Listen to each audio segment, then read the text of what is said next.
ये कहानी है टूटे हुए घर की नई बहू।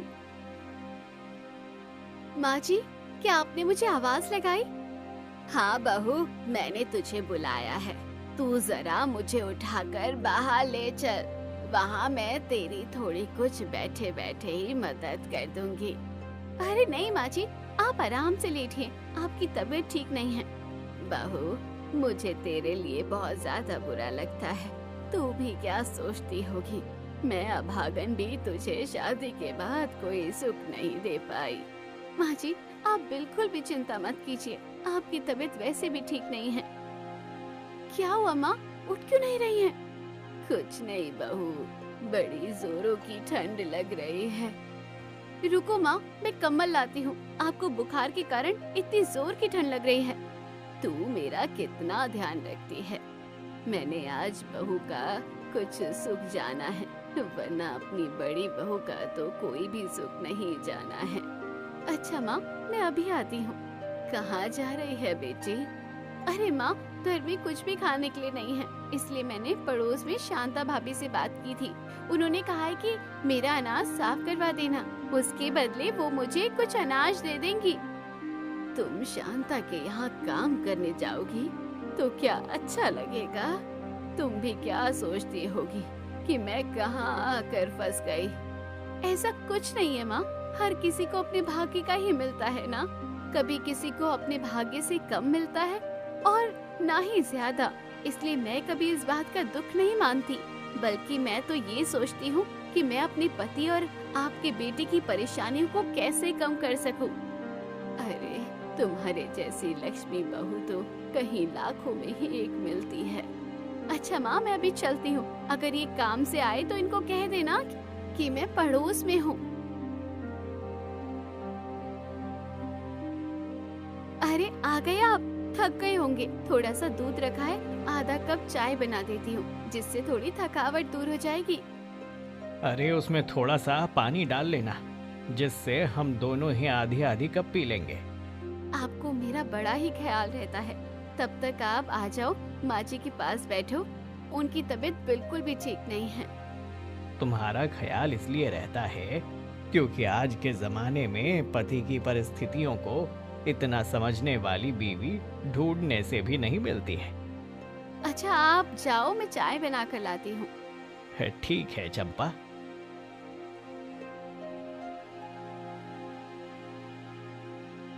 लीजिए माँ जी, चाय पीजिए, आपको थोड़ा आराम मिलेगा बुखार में। ये रही आपकी चाय। और तुम्हारी चाय कहाँ है?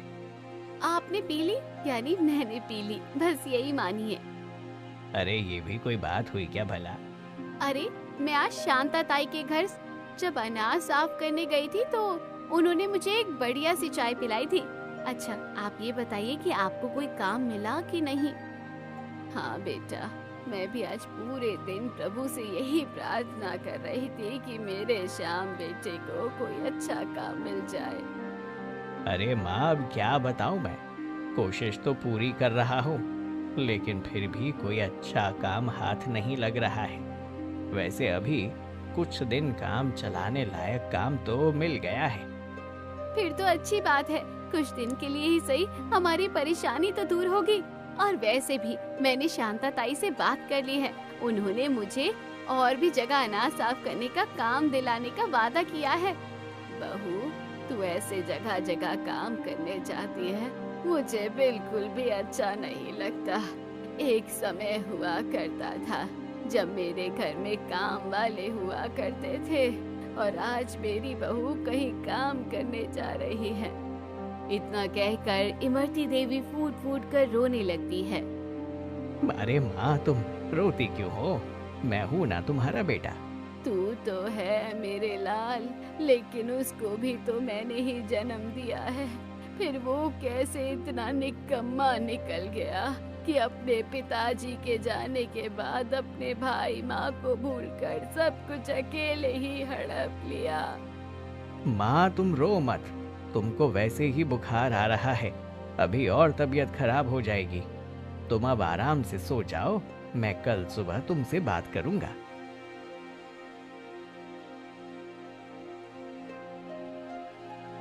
आपने कुछ खाया ही नहीं, चलिए कुछ खा लीजिए।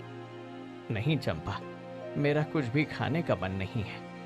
आओ चलो हम दोनों अपनी झोपड़ी के बाहर बैठकर चांदनी रात में बैठकर आराम से बात करते हैं। ठीक है जी, मैं आती हूँ।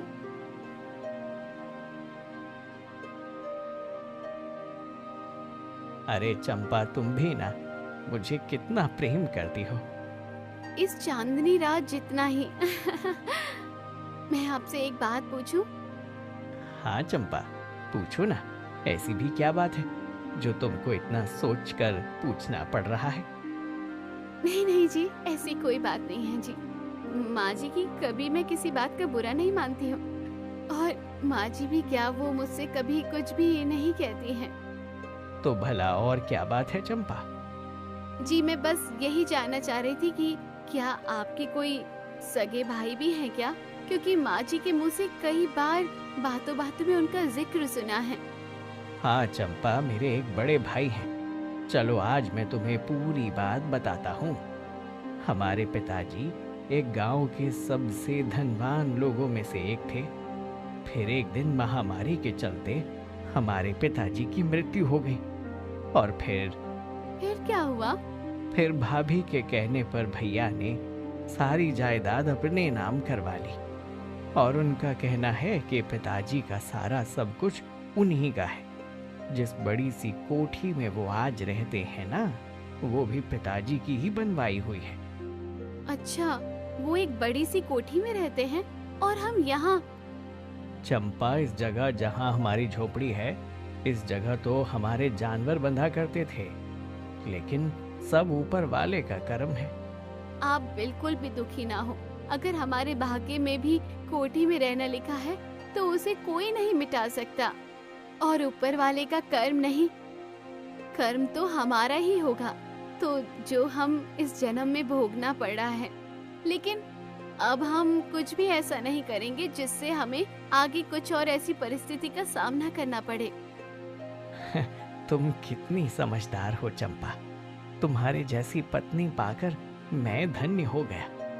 लेकिन मुझे पूरा भरोसा है कि आपने किसी के साथ गलत नहीं किया है, तो आपके साथ कभी गलत नहीं होगा और सच जरूर एक दिन सबके सामने आएगा। अरे यार, आज तो बहुत ही थोड़ी सब्जियां हैं, इन सब से क्या ही बनेगा। चलो मैं आटा गूंथकर रोटियां बना लेती हूँ। हम लोग प्याज भूनकर नमक से खा लेंगे और फिर आज जाकर शांता ताई से भी बाकी घरों के लिए बात करती हूँ, जिससे मैं और अनाज का घर ले सकूं। माँ जी लीजिए, खाना खाइए। बहू, मुझे तो जरा सी भी भूख नहीं है। अरे अगर आप ऐसे करेंगी तो बीमार हो जाएंगी। उठिए, खाना खाइए, फिर आपको दवा भी तो खानी है। बहू, तुम मेरा इतना ख्याल रखती हो, लेकिन मैंने तो तुम्हें कभी कोई सुख नहीं दिया मेरी बेटी। मेरी बड़ी बहू, जिसे मैं राजकुमारी की तरह रखा करती थी, उसने मुझे घर से निकालने से पहले एक भी बार नहीं सोचा। ये कहकर इमरती देवी जोर जोर से रोने लगती है। फिर चंपा उन्हें अपने हाथ से खाना खिलाकर दवाई देती है और शांता ताई के घर वो अपना काम करने के लिए चली जाती है। अरे आज तो इनकी झोपड़ी के बाहर बड़ी ही साफ सफाई दिख रही है। इसका मतलब ये सही बात है कि श्याम कहीं से शादी कर लाया है, क्योंकि उस बुढ़िया से तो साफ सफाई होने से ना रही। वो चरपाई पर लेटे लेटे खांसती रहती है। चल देखती हूँ जाकर कैसी है श्याम की पत्नी। नैना झोपड़ी के अंदर जाती है। अरे तुम तो चरपाई पर ही पड़ी रहती हो, कहाँ है तुम्हारी वो प्यारी सी बहू? इमरती देवी आँख खोल कर देखती है। कौन है? अरे मैं हूँ तुम्हारी बड़ी बहू। अरे तुम यहाँ क्यों आई हो? अब क्या और चाहिए तुम्हें? हमारा सब कुछ तो तुमने पहले से ही ले लिया है। हाँ, सब ले लिया है और अभी झोपड़ी भी लेने आई हूँ। ये भी हमारी ही है। 4 दिन में इसे भी खाली कर देना, समझी बुढ़िया? इतना कहकर नैना पैर पटकते हुए वहाँ से चली जाती है और फिर अपने घर पहुंचकर अपने पति लखन से कहती है, सुनो जी, मैं आज तुम्हारी माँ से कह आई हूँ कि कल तक वो झोपड़ी खाली कर दे, नहीं तो मैं पुलिस को लेकर जाऊंगी। और अपने वकील से भी बात करके आई हूँ, जिसने हमारी पहले भी मदद की है। क्या तुम माँ के पास गई थी? अरे अब तो उन लोगों को चैन से जीने दो। नैना, आखिर तुम चाहती क्या हो? वो फूटी टूटी झोपड़ी पर भी अब तुम्हारी आंखें अटक गई हैं। कुछ तो शर्म करो। अरे वो झोपड़ी कितनी बड़ी है, उसके आगे पीछे की जगह देखो। आज जब मैं वहाँ से गुजरी तो वहाँ की साफ सफाई देखकर मेरा तो जी उस जगह पर आ गया था। और खुद की इतनी बड़ी कोठी तुमको रास नहीं आ रही क्या? पिताजी के जाने के बाद मुझे अपना फर्ज निभाना चाहिए था। मैं अपनी माँ का बड़ा बेटा और शाम का बड़ा भाई था, लेकिन सिर्फ तुम्हारे कहने पर मैंने उनसे सब हड़प लिया। हाँ हाँ ठीक है, अब ज्यादा भाईचारे का दिखावा ना करो और कल ही जाकर देखो उन्होंने वो झोपड़ी खाली की या नहीं। अरे झोपड़ी के पीछे वाला भैंसों का तबेला हमने पहले ही उनसे हड़प लिया। मैं कुछ भी नहीं जानती, मुझे बस वो झोपड़ी वाली जमीन चाहिए। मैंने सोच लिया है, मैं उस जमीन पर बढ़िया डेयरी खोलूंगी और खूब सारा पैसा कमाऊंगी। वैसे भी पीछे की जमीन तो पहले से ही हमारी है। इधर चंपा अपने पड़ोसियों के यहाँ से अनाज साफ करके अपने घर आ जाती है। माँ जी, क्या हुआ? आप ऐसे सिर पर हाथ रखकर क्यों बैठी हैं? मुझे ऐसा क्यों लग रहा है कि आपको किसी बात की चिंता सता रही है। चंपा के मुंह से ये सारी बातें सुनते ही इमरती देवी जोर जोर से रोने लगती है और पूरी बात चंपा को बताती है। आज तुम्हारे जाने के बाद तुम्हारी जेठानी यहाँ आई थी और कह कर गई है कि कल ये झोपड़ी खाली चाहिए उसे। क्या अब उनको ये भी चाहिए? हाँ बेटा, अब हम तीनों कहाँ जाएंगे? बस यही चिंता मुझे सताए जा रही है। तो माँ जी, हमारे पास कोई भी कागजात नहीं है ऐसे जिस पर ऐसे लिखा हो कि ये जमीन पिताजी ने दोनों भाइयों में आधी आधी बांटी है ना बहू? एक संदूक था जिसमें तुम्हारे ससुर जी सारे कागज रखते थे, लेकिन उनके गुजरते ही पता नहीं वो सारे कागज और संदूक कहाँ चला गया। अच्छा माँ जी, आप घबराओ मत, अभी ये काम से आते ही होंगे। हम लोग बैठकर कुछ रास्ता जरूर निकालेंगे। तब तक मैं आपके लिए खाना बना देती हूँ, फिर आपको दवा भी तो खानी है। चंपा अपने पति और सास के लिए खाना बनाती है और तब तक श्याम भी काम से वापस आ जाता है। चंपा, चंपा, माँ, माँ। क्या हुआ जी? आज तो आप बड़े ही खुश लग रहे हैं, कोई खास बात है क्या? हाँ, आज मुझे बढ़िया काम मिल गया है और ठेकेदार ने कहा है कि काम पूरे 6 महीने तक चलेगा, इसलिए अब हमें 6 महीने तक के लिए कोई चिंता नहीं करनी है। अरे वाह, ये तो बहुत ही बढ़िया बात है। लेकिन ईश्वर हमारी परेशानियां कम ही नहीं कर रहा है, कुछ न कुछ करके हमें परेशानियों के आगे डाल ही रहा है। क्या हुआ चंपा, तुम ऐसे क्यों कह रही हो? तुम्हारी भाभी आई थी और धमकी दे कर गई है कि कल ही ये झोपड़ी खाली कर दो। क्या अब ये झोपड़ी भी उन्हीं को चाहिए? ऐसे कैसे चलेगा? हम कल ही पुलिस के पास चलेंगे और अपनी परेशानी बताएंगे। चंपा, पुलिस भी उसी की होती है जिसकी जेब भारी होती है। भैया ने पहले भी पुलिस और वकील को पैसे देकर ऐसे ही सारी जमीन हड़प ली थी। पीछे जहां आज उनकी भैंसें बंधी हुई हैं, वो तबेला भी पहले हमारा ही था, जिसमें हम खेती करके कुछ सब्जियां उगा लेते थे। लेकिन जब भाभी ने देखा कि हम उससे कमाई कर रहे हैं, तो वो भी। कोई बात नहीं, मुझे मेरे ईश्वर पर पूरा भरोसा है। आप जल्दी से हाथ मुंह धोकर खाना खा लीजिए, फिर कल सुबह आपको काम पर भी तो जाना है। हाँ चंपा, कल बिल्कुल भी देर नहीं होनी चाहिए, नहीं तो ठेकेदार बहुत नाराज होगा। अगले दिन सुबह सुबह फिर नैना का वकील चंपा के घर आता है। क्यों, अभी तक तुम लोगों ने अपना सामान उठाना शुरू नहीं किया? अरे निकलो यहाँ से जल्दी, नहीं तो कल ही पुलिस को लेकर आ जाऊंगा। जी, अभी मेरे पति काम पर गए हुए हैं, कल ही हम ये झोपड़ी खाली कर देंगे। फिर जैसे ही रात होती है, चंपा को पीछे के तबेले से बड़ी जोर जोर से भैंसों की रोने की आवाज आती है। अरे इतनी रात गए, ये भैंसें क्यों रो रही हैं? कहीं इन्हें कोई तकलीफ तो नहीं है? अरे इस तबेले में काम करने वाला नौकर भी जाने कहाँ चला गया है। चलो मैं जाकर सो जाती हूँ, मुझे क्या। फिर से बड़ी जोर जोर की आवाज आती है। पता नहीं क्या बात है, कहीं उसे किसी कीड़े मकोड़े ने तो नहीं काट लिया। चलो चलकर देखती हूँ आखिर बात क्या है। चंपा भैंस के तबेले में लालटेन लेकर वहाँ जाती है और वहाँ जाकर देखती है कि एक भैंस ने एक जगह पर गड्ढा जैसा कुछ खोद रखा है और वो चंपा के पास आकर उसकी साड़ी को मुंह में दबाकर उस गड्ढे के पास उसको ले जाती है। अरे यहाँ तो कोई बक्सा जैसा है, ये तो बहुत बड़ा बक्सा है, लेकिन ये भैंस क्यों रो रही थी और अब ये मुझे देखते ही एकदम चुप हो गई। चंपा उस बक्से को उस गड्ढे में से बड़ी ही मुश्किल से निकालती है। अरे ये तो बड़ा ही भारी है और ये इस गड्ढे में क्या कर रहा है? ऐसा लगता है कि जैसे किसी ने इसे जानबूझकर इस गड्ढे में दबा दिया हो। चंपा बड़ी ही मुश्किल से उसमें से वो संदूक निकालकर अपनी झोपड़ी में ले जाती है और उसके बाद वो भैंस भी रोना बंद कर देती है। मुझे ऐसा क्यों लग रहा है कि जैसे मुझे मेरे ईश्वर ने उस भैंस के स्वरूप में मुझे वहाँ बुलाया था। अब देखो वो भैंस भी बिल्कुल शांत हो गई, लेकिन अभी तो बड़ा ही अंधेरा है। मैं सुबह होते ही संदूक को खोलकर देखूंगी कि आखिर इसमें है क्या। सुबह होते ही श्याम और इमरती देवी भी जाग जाते हैं। अरे ये संदूक कहाँ से आया? अरे बहू, ये संदूक तो वही है जिसके बारे में हम कल बात कर रहे थे। ये तुमको कहाँ से मिला? क्या माँ जी आप सच कह रही हैं? क्या ये वही संदूक है? हाँ, इसे खोलो तो सही, देखो इसमें आखिर है क्या।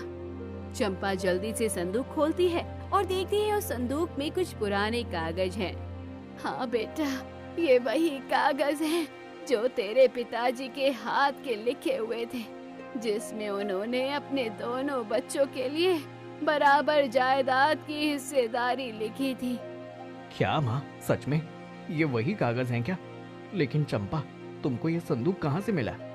मुझे ये संदूक पीछे तबेले से मिला। जब कल रात एक भैंस बड़े ही जोर जोर से रो रही थी तो मुझे लगा कि कहीं वो किसी तकलीफ में ना हो, तो मैं उसे देखने गई और फिर मुझे ये संदूक वहाँ दिखाई दिया और मैं इसे उठा लाई। अब हमें पुलिस के पास चलना चाहिए सीधे। नहीं, अब हमें इंतजार नहीं करना चाहिए कि पुलिस हमें क्या कहती है पहले। फिर दिन चढ़ते ही पुलिस उनके घर आती है और साथ में नैना और लखन भी आते हैं। उनके साथ में उनका वकील भी होता है। क्या हुआ? तुम दोनों ने इनका घर खाली क्यों नहीं किया अभी तक? क्या इनके पास कोई सबूत है कि ये घर इनका ही है? अच्छा, तो तू है वो नागिन, और इसकी जुबान तो देखो कितनी लंबी है। अरे सबूत की क्या जरूरत है, जब ससुर जी ने जाते जाते अपना सब कुछ अपने बड़े बेटे के नाम किया था। अच्छा, तो छोटे बेटे को क्यों नहीं कुछ दिया? अरे छोटा बेटा तो नकारा था, वो जब कुछ करता ही नहीं था तो उसे क्या ही देते फिर। भाभी, आप कैसी बातें करती हैं? क्या आपको नहीं पता कि पिताजी के गुजरते समय मेरी उम्र ही कितनी थी? बहू तो पराए घर से आई है, लेकिन तू तो अपना खुद का खून है। तेरा क्या मुंह में दही जम गया है लखन? माँ, ये झोपड़ी वाली जमीन भी पिताजी हमको ही दे गए थे। भैया, कम से कम आपको तो माँ से ऐसा नहीं बोलना चाहिए था। पुलिस इंस्पेक्टर साहब, अब हम सीधा कोर्ट में मिलेंगे। क्या मतलब? कोर्ट में क्यों मिलेंगे? ये तो आप लोगों को जज साहब ही बताएंगे। चंपा की बात सुनकर पुलिस इंस्पेक्टर डर जाता है। अरे नहीं नहीं, ये क्या कर रही हो तुम बेटी? ऐसा कुछ भी मत करना। मेरी नौकरी का आखिरी साल बचा है। मैं तुम्हारे आगे हाथ जोड़ता हूँ। अगर मुझे सस्पेंड कर दिया तो मेरी जीवन भर की कमाई मिट्टी में मिल जाएगी, फिर वो चाहे मेरी इज्जत हो या फिर मेरा फंड। तो फिर ये आपको गलत का साथ देने से पहले पूछना चाहिए था। मैंने इनको कई बार पूछा भी था, लेकिन इन्होंने कहा कि यही सच है जो ये कह रहे हैं, और ऊपर से ये वकील साहब भी मेरे ऊपर काफी दबाव बना रहे थे।